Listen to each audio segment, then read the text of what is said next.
ऊस, कांदा आणि सोयाबीन महाराष्ट्रातली 3 नगदी पिकं एकाच वेळी अडचणीत का आली? 19 एप्रिल ते 1 जून 2024 या काळात देशाच्या इतिहासातली सगळ्यात मोठी निवडणूक होणार आहे. सुमारे 97 कोटी मतदार या निवडणुकीत मतदान करतील. यात सगळ्यात मोठा वाटा शेतकऱ्यांचा असेल. आणि असं असलं तरी निवडणुकीच्या प्रचारात शेतकऱ्यांच्या मुद्द्यांना किती महत्त्व दिलं जातं हा खरा प्रश्न आहे. महाराष्ट्राचा विचार केला तर असं दिसून येतं की शेतकऱ्यांना पैसे मिळवून देणारी पिकं म्हणून ज्या नगदी पिकांचा प्रचार केला जातो त्यापैकी ऊस, कांदा आणि सोयाबीन हे पिकवणाऱ्या शेतकऱ्यांवर सध्या संकट कोसळलेलं आहे. साखरेपासून इथेनॉल निर्मितीवर घातलेले निर्बंध, कायद्याच्या निर्यातीवर घातलेली बंदी आणि सोयाबीनच्या पाडलेल्या भावामुळे मागच्या काही वर्षांमध्ये या पिकांकडे वळलेला शेतकरी अडचणीत सापडला. ऊस, सोयाबीन आणि कांद्याचे प्रश्न शेतकऱ्यांसाठी महत्त्वाचे असले तरी त्यांचा निवडणुकीत किती विचार केला जातो ही पिकं घेणारा शेतकरी अडचणीत का सापडला? महाराष्ट्रात कोणकोणत्या जिल्ह्यांमध्ये ही पिकं घेतली जातात?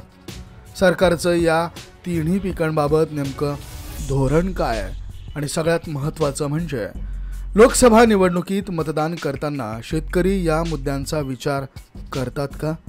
या सगळ्या प्रश्नांची उत्तरं या व्हिडिओच्या माध्यमातून जाणून घेऊयात. BBC मराठी यांच्या सौजन्याने आम्ही तुम्हाला ही सगळी स्क्रिप्ट सांगतो आहोत. सोयाबीनचे भाव का पडलेत? सामान्य नागरिकांना खाद्यतेल स्वस्तात मिळावं यासाठी केंद्र सरकारने मोठ्या प्रमाणावर सोयाबीन, सूर्यफूल आणि पामतेल आयात केलं. त्यामुळे देशातील तेलाचे भाव कमी झाले. पण याचा परिणाम हा शेतकऱ्याला या पिकांच्या मिळणाऱ्या मोबदल्यावर झाला. सोयाबीन हे पारंपरिक पीक नसतानाही महाराष्ट्रातील शेतकरी सोयाबीन का पिकवू लागले? याबाबत बोलताना ज्येष्ठ पत्रकार प्रदीप नणंदकर म्हणतात की मागच्या 20 वर्षांपासून महाराष्ट्र आणि मध्य प्रदेशातला शेतकरी सोयाबीन पिकवू लागला. आधी सूर्यफूल पिकवलं पण त्या पिकाला भाव मिळत नव्हता. त्यामुळे त्याला पर्याय म्हणून सोयाबीन आलं. त्या काळात सूर्यफुलाची उत्पादकता चांगली होती, भाव चांगला मिळत होता. पण गेली 2-3 वर्ष सोयाबीनचे भाव पडल्यात. त्याकडे कुणाचं लक्ष नाही आहे.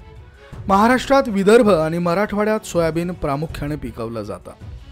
सोयाबीनचे भाव हे बाजार ठरवतात. 2019 मध्ये सोयाबीनच्या भावात विक्रमी वाढ झाली होती. पण त्यासाठी आंतरराष्ट्रीय बाजार जास्त करून जबाबदार होता.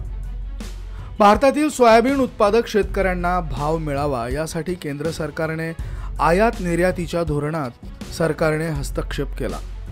पीक परिस्थितीचं धोरण बघून जर सरकारने आयात निर्यातीचं धोरण ठरवलं तर शेतकऱ्यांना चांगला भाव मिळू शकेल. भाव पडल्याचा परिणाम निवडणुकांवर होतोय का? मंडळी, शेतकरी सोयाबीनच्या मुद्द्यावर मत कुणाला द्यायचं हे ठरवतात का? याबाबत बोलताना नणंदकर म्हणाले की मध्य प्रदेशात महाराष्ट्रापेक्षा जास्त सोयाबीनची शेती केली जात आहे. तिथे देखील शेतकऱ्यांच्या सोयाबीनला फारसा भाव मिळत नाही. शेतकरी नाराज होतो पण विधानसभेच्या निवडणुकीत त्याचा फारसा फरक पडलेला दिसला नाही. शेतकऱ्यांच्या प्रश्नांवर शेतकरी संघटित होत नाहीत म्हणून शेतकऱ्यांच्या प्रश्नांना राजकारण्यांकडून किंमत दिली जात नाही. 2013 साली सोयाबीनला प्रति क्विंटल 6,000 रुपये भाव मिळावा म्हणून शेतकरी नेते पाशा पटेल यांनी दिंडी काढली होती. त्या दिंडीला आता 11 वर्ष होऊन गेले पण अजूनही शेतकऱ्यांना 4,000 ते 4,500 रुपये भाव मिळतो. खाद्यतेलावर 5% आयात शुल्क आकारलं जातं. मात्र परदेशातून आयात होणाऱ्या सोयाबीनवर आयात शुल्क आकारलं गेलं नाही आणि त्याचा फटका देशातील सोयाबीन उत्पादक शेतकऱ्यांना बसला. यावर्षी सोयाबीन उत्पादनात 30 ते 40% घट झालेली आहे. गेल्या वर्षी खरीप हंगामामध्ये कमी पाऊस झाल्यामुळे सोयाबीनचं उत्पादन कमी झालं. सोयाबीन हे शेतकऱ्यांचं पीकच नाही, हे सरकारी पीक आहे असं काही लोक म्हणायला लागले. सध्या महाराष्ट्रात सुमारे 42 लाख हेक्टरवर सोयाबीनचं पीक घेतलं जातं. पण एवढ्या मोठ्या प्रमाणात उत्पादन होऊन देखील शेतकरी फायद्यात का नसतो? यावर बोलताना लातूर जिल्ह्यातील औसा तालुक्यातले तापसे चिंचोलीमधले शेतकरी महेश पाटील म्हणतात की सोयाबीन हे शेतकऱ्यांचं पीकच नाही आहे, हे सरकारी पीक आहे. 1 एकरावर सोयाबीन पेरायचं असेल तर शेतकऱ्याला बी बियाणं, कीटकनाशकं आणि इतर गोष्टी खरेदी कराव्या लागतात. त्यावर सरकारला प्रति एकर 1000 ते 1500 रुपयाचा GST देखील भरावा लागतो. कोणताही शेतकरी फक्त 1 एकर सोयाबीन पिकवत नाही. त्यामुळे यातून सरकारला भरघोस उत्पन्न तर मिळतंच, पण शेतकऱ्यांचा खर्च वाढतो. सोयाबीन तुम्ही घरी खाऊ शकत नाही, त्यामुळे बाजारात आहे त्या भावाला विकण्याशिवाय पर्याय नसतो. आंतरराष्ट्रीय परिस्थितीचा विचार केला तर परदेशामध्ये सोयाबीन पिकवण्यासाठी खूपच कमी खर्च येतो, कारण तिकडं बी बियाण्यांवर प्रगत संशोधन झालेलं असतं. आपण अनेक महत्त्वाची पिकं आयात करतो. सरकारने जे देशात खाल्लं जाणारं पीक आहे त्या पिकांना योग्य भाव दिला तर शेतकरी सोयाबीनच्या फेऱ्यातून वाचू शकेल आणि इतर पिकांकडे देखील तो आपलं लक्ष केंद्रित करू शकेल, वळू शकेल. ऊस उत्पादक शेतकरी संकटात का सापडतात? 7 डिसेंबर 2023ला इथेनॉल निर्मितीसाठी साखरेचा वापर करण्यावर केंद्र सरकारने बंदी घातली होती. सरकारच्या या निर्णयाला खूप मोठ्या प्रमाणात विरोध झाला आणि त्यानंतर काही दिवसांनी संपूर्ण बंदी उठवून काही प्रमाणात इथेनॉल निर्मिती करण्यास मान्यता देण्यात आली. देशांतर्गत साखरेच्या किमती नियंत्रणात ठेवण्यासाठी आणि साखरेचा पुरेसा पुरवठा राहावा म्हणून इथेनॉल निर्मितीवर निर्बंध घालण्यात आला. देशातली संभाव्य साखर टंचाई टाळण्यासाठी हा निर्णय घेतल्याचं स्पष्टीकरण केंद्र सरकारने दिलं. तर या निर्बंधामुळे मागच्या काही महिन्यांमध्ये देशातील साखर उद्योगाचं सुमारे 3000 कोटी रुपयांचं नुकसान झालंय असं बोललं गेलं. ऊस उत्पादक शेतकऱ्यांचा एकूण अनुभव जर पाहिला तर मागच्या काही वर्षांमध्ये इथेनॉल निर्मितीमुळे ऊसाची थकबाकी वेळेवर मिळण्यात शेतकऱ्यांना मोठी मदत झाली आहे. अर्थात कारखानदारांकडून इथेनॉलच्या निव्वळ उत्पन्नाच्या महसुलातून शेतकऱ्यांना किती पैसे दिले जातात याविषयी स्पष्ट माहिती दिली जात नाही असं शेतकरी संघटनांचं म्हणणं आहे. इथेनॉलमुळे साखर उत्पादकांना आणि अंतिमतः शेतकऱ्यांना फायदा झालाय असं केंद्र सरकारच्या अहवालामध्ये सांगण्यात आलंय. 2021-22 मध्ये 35 लाख मॅट्रिक टन साखर इथेनॉल उत्पादनासाठी वळवण्यात आली होती. 15 डिसेंबर 2023 इथेनॉल निर्मितीवरील बंदी उठवताना केंद्र सरकारने 2023-24 या वर्षासाठी देशातील 17 लाख मॅट्रिक टन साखर वापरून रस आणि बी हे मॉलॅसिस इथेनॉल निर्मिती करण्यास परवानगी दिली होती.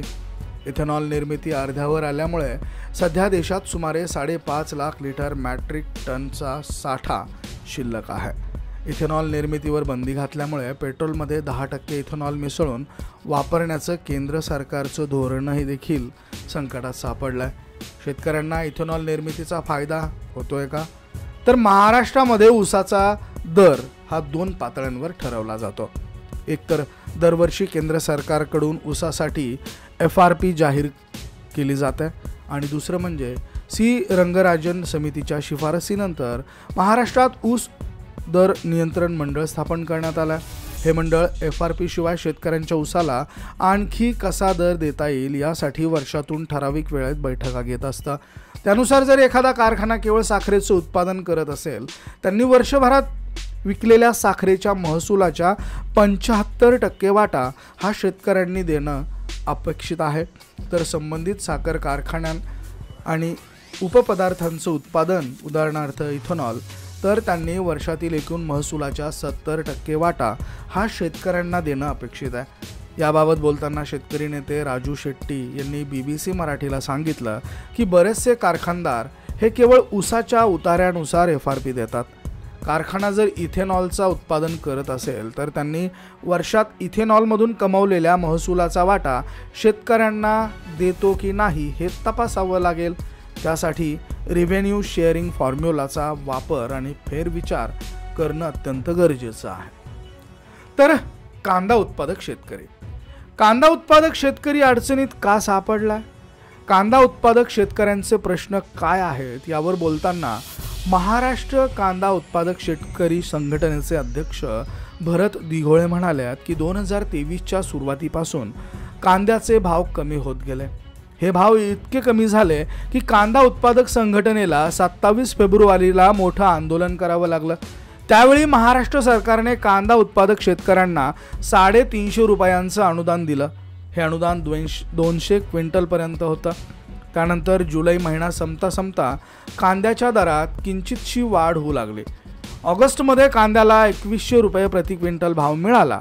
त्यानंतर केंद्र सरकारने 19 ऑगस्ट 2023ला 40% निर्यात शुल्क लागू केलं आणि कांद्याचे भाव कमी झाले।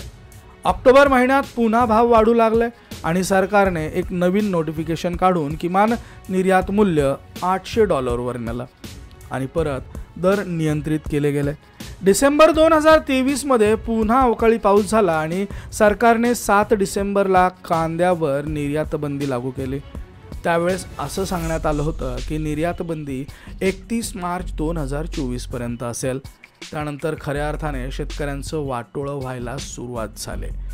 7 डिसेंबरला काढलेला आदेश शेतकऱ्यांपर्यंत पोहोचायला 8 डिसेंबर उजाडलं आणि एका दिवसात शेतकऱ्यांना मोठा फटका सहन करावा लागला। उदाहरणार्थ निर्यात बंदी ज्या दिवशी लागू झाली त्या दिवशी 3000 ते 4000 रुपये भाव होता, पण त्याच्या दुसऱ्याच दिवशी हा भाव 2000 रुपये प्रति क्विंटल इतका घसरला। दरम्यान शेतकऱ्यांसाठी लढणाऱ्या संघटनांनी आंदोलनं केली। त्यानंतर मध्येच काही प्रमाणात कांद्याची निर्यात करायला परवानगी दिली गेली। त्यात खासगी निर्यातदारांना निर्यात करण्याची परवानगी दिली नाही। सरकारने किती निर्यात केली याबाबतची स्पष्ट आकडेवारी कुठेही उपलब्ध नाही आहे, कारण त्या निर्यातीमुळे कांद्याचे भाव वाढले नाही। आता 22 मार्चला ही निर्यात बंदी अनिश्चित काळासाठी वाढवण्यात आलेली आहे। शेतकऱ्यांची मागणी काय आहे? शेतकऱ्यांना स्वस्तात कांदा मिळाला पाहिजे याला आमचा विरोध नसल्याचं दिघोळे सांगतात। ते म्हणतात की जसे ग्राहक या देशाचे नागरिक आहे त्याचप्रमाणे शेतकरी देखील या देशाचे नागरिक आहेत। आम्ही म्हणत नाही की ग्राहकांनी 100-200 रुपये मोजून किलोनी कांदा खरेदी करावा, पण 5-10 रुपये किलो हा भाव शेतकऱ्यांसाठी खूपच कमी नाही आहे का? आम्हाला आमच्या लागवडीपेक्षा किमान काही पैसे तरी जोडून आलेच पाहिजेत ना।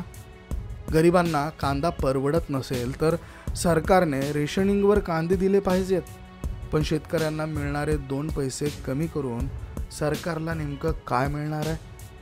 देशातली महागाई कमी करायची असेल तर फ्लॅटच्या किमती कमी करा, पेट्रोल डिझेलच्या किमती कमी करा। तुम्हाला भाव कमी करताना फक्त शेतकरीच कसे दिसतात? बरं, शेती करताना बियाणं आमचं, शेती आमची, कष्ट आमचे, तरीही आम्हाला आमचा भाव दिला जात नाही। शेतकरी सन्मान निधीचे 6000 जास्त आहेत की 2.5 लाख जास्त आहेत? आत्ताचं सरकार शेतकऱ्यांना वर्षाला 6000 रुपये देतं। जर समजा माझ्याकडे 500 क्विंटल कांदा असेल आणि त्याचे मला 5 लाख रुपये मिळणार असतील तर निर्यात बंदीमुळे मला त्याचे 2.5 लाख रुपयेच मिळाले आहेत। तर याचा अर्थ असा होतो की तुम्ही माझे 2.5 लाख खाल्ले आहेत आणि दिलेत किती? केवळ 6000 रुपये। तर तुम्हीच सांगा, 6000 जास्त की 2.5 लाख? थोडक्यात काय तर सध्या महाराष्ट्रात ऊस, सोयाबीन आणि कांदा ही मुख्य पिकं पिकवणाऱ्या शेतकऱ्यांच्या शेतमालाला भाव मिळत नाही। कधी इथेनॉल निर्मितीवर बंदी, कधी आयातीत वाढ, तर कधी निर्यात बंदी। सरकारी निर्णयामुळे शेतकरी संकटात सापडला असल्याचं प्रदीप नणंदकर म्हणतात। त्याप्रमाणे त्यांचं प्रतिबिंब निवडणुकीत पडेल की नाही हे मात्र सांगता येत नाही असं देखील ते म्हणतात।